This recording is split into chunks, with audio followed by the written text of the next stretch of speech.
Champion, guys. Thanks for coming and supporting us and bringing your really cool rides. So I don't know if you guys are aware, been watching social media, watching the event, and watching this car last year for 2022.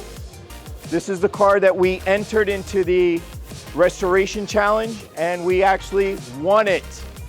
Great job. This car underwent a full nut bolt restoration. Everything was stripped of this car, everything was rebuilt.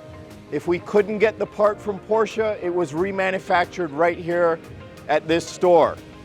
Now stepping into the future, 2023, this is the next project. Wilson, a lot of you guys will know what this car is. Yeah!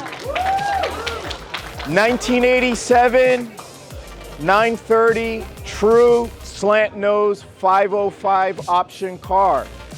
The plan with this, we're going to do something a little bit different. We're going to go towards more of the preservation of this car. The car has about 70,000 original miles, okay? So this car, we're going to preserve as much as we can on this car and get it to look as close to the condition of that car. So wish us luck, guys, in our endeavor. Please feel free to walk around, check out the car. Enjoy.